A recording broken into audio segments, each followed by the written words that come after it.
सबसे पहले तो मैं वंदे मातरम से ही शुरू करूंगा, क्योंकि वंदे मातरम पर इतनी बड़ी बहस हमारी लोकतंत्र के मंदिर में हुई और कुछ अर्ध सत्य पेश किया गया, और वो भी उस व्यक्ति के द्वारा जो देश का प्रतिनिधित्व कर रहे हैं। तो अर्ध सत्य झूठ से ज्यादा खतरनाक होता है। ये एक हमारे साथी अभी कह रहे थे, इनको पूछे वंदे मातरम कब लिखा गया, अगर ये बताएं, इनको नहीं पता होगा। दिक्कत मैं पूछ, अरे भाई, जनरल नॉलेज का एग्जाम नहीं हो रहा है, जनरल नॉलेज का एग्जाम नहीं हो रहा है, आराम से जी सब बताते हैं। हाँ।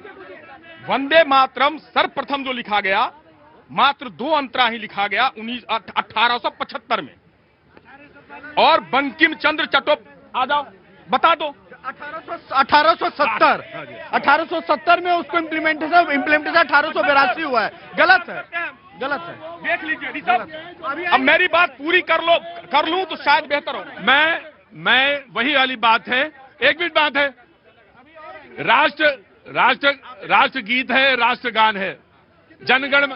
मैं तुमको यहां से भगा दूंगा। कितने मिनट का है?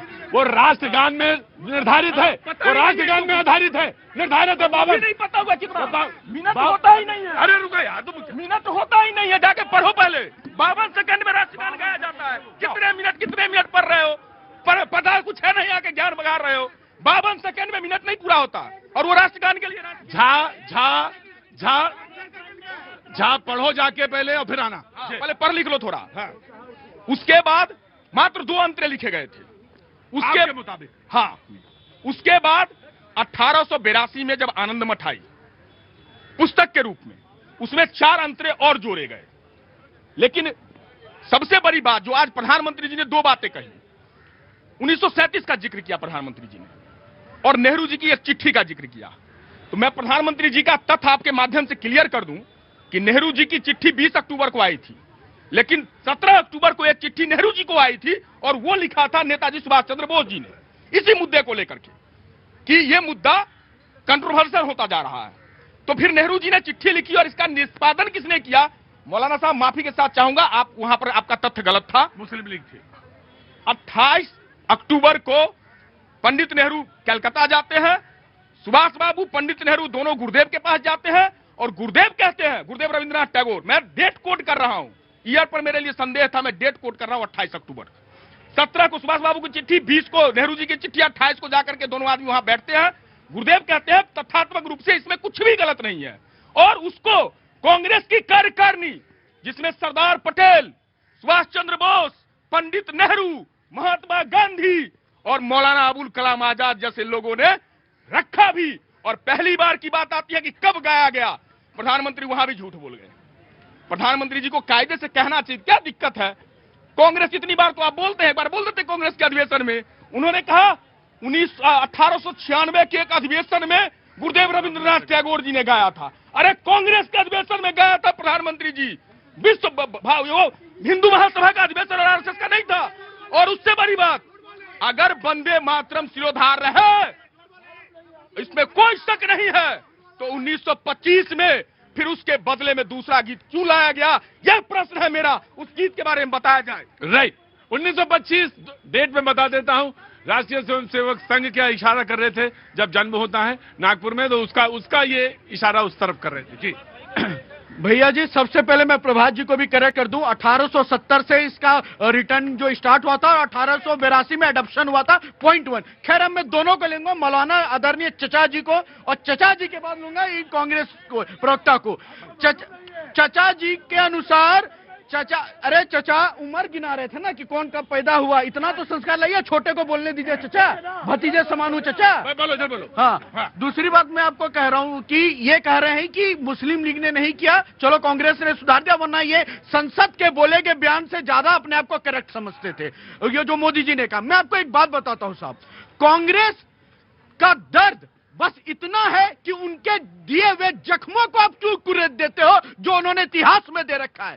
जब अखिलेश यादव जी सदन में खड़ा होकर यह कह रहे थे कि वंदे मातरम की जब गीत सुनाई देती थी तो अंग्रेज बेचैन हो जाता था, आज जब वंदे मातरम की चर्चा चर्चाएं सुनाई देती है तो यह विपक्ष बेचैन नजर आता है। तो क्या सिमिलरिटी है आपकी नीतियों में और कांग्रेस उस समय की ब्रिटिश की नीतियों में? दूसरी बात मैं आपसे पूछना चाहता हूं, आप कहते हो ना साहब कि कांग्रेस पार्टी आजादी की लड़ाई लड़ी है, आप कहते हो ना साहब कि कांग्रेस पार्टी ने आजादी के लिए कुर्बानी दी है, तो ये जो वंदे मातरम है ना, ये उसी आजादी के तरह खून के तरह खौलता हुआ जुनून था जिसको आपने पानी के तरह बनाने का काम किया है। और एक बात मैं आपको कहना चाहता हूं साहब, एक बात और मैं कहना चाहता हूं, एक बात और मैं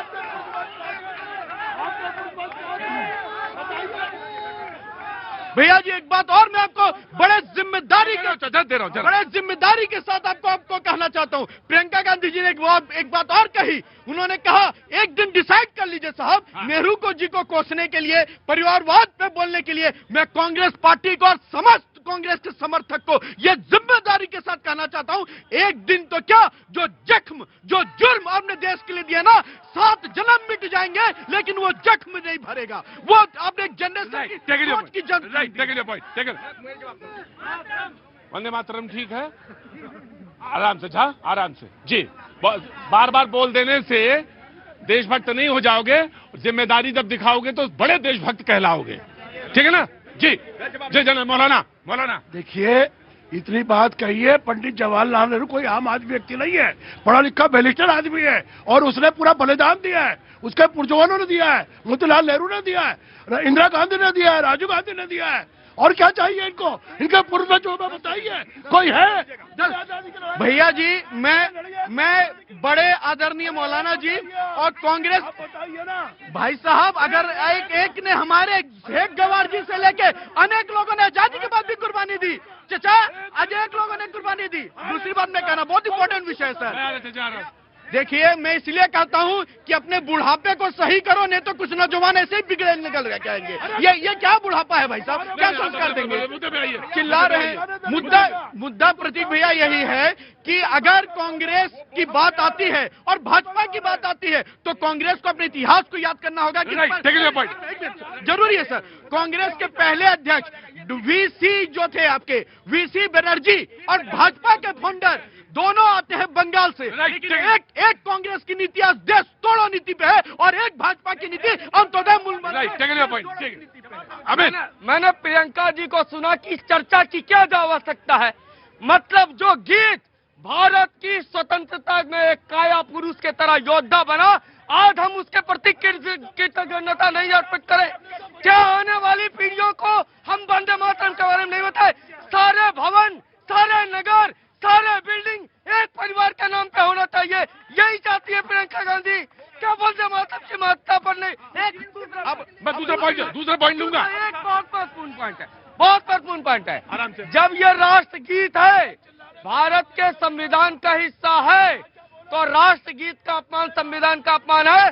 तो संसद में राष्ट्रगीत पर जब समाजवादी पार्टी के सांसद उठ के चले जाते हैं तो समाजवादी पार्टी के सांसद के खिलाफ आप क्यों नहीं अवमानना? लास्ट सारे लोग पीछे आएंगे, पहले सारे लोग को खड़े होना बताना पड़ता, पहले वंदे भारत। चलिए इधर जी।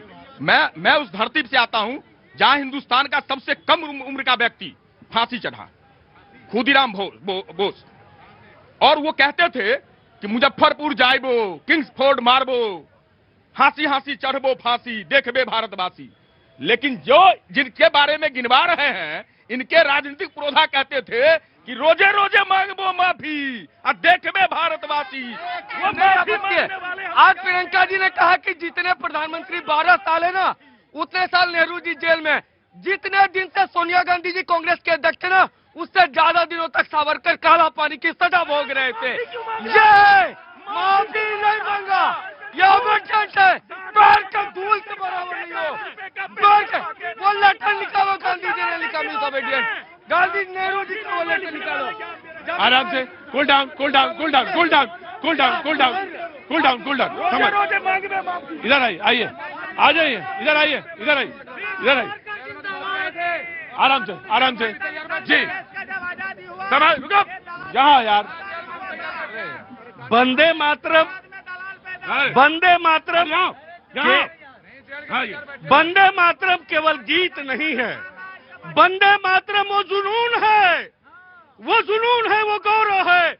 जो देश के लोगों के अंदर तरंगे पैदा करता है। वंदे मातरम गा करके हमारे देश के आजादी के दीवानों ने फांसी के फंदे को चूम लिया था। वह है वंदे मातरम गीत।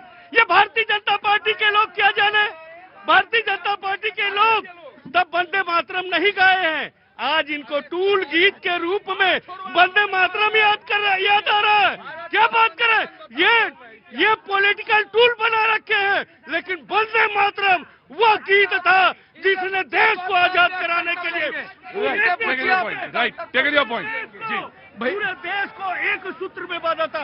वंदे मातरम वही गाता है जो राष्ट्रवादी होता है। भारतीय जनता पार्टी कहाँ की राष्ट्रवादी है? एक मिनट आराम से एक मिनट मैं किसे कहते हैं मैं बताता हूँ। नहीं आप नहीं बता पाएंगे, मैं बताता हूँ। मैं अच्छा बताओ, राष्ट्रवाद किसे कहते हैं? राष्ट्रवाद उसे कहते हैं जो तमाम भाषाओं को, तमाम संस्कृति को, तमाम सभ्यताओं को, तमाम धर्म को, तमाम जातियों को एक सूत्र में पिरो करके जब खड़ी होती है तो वो राष्ट्रवाद की परिकल्पना को परिपूर्ण करती है। लेकिन भारतीय जनता पार्टी की राष्ट्रवाद क्या है?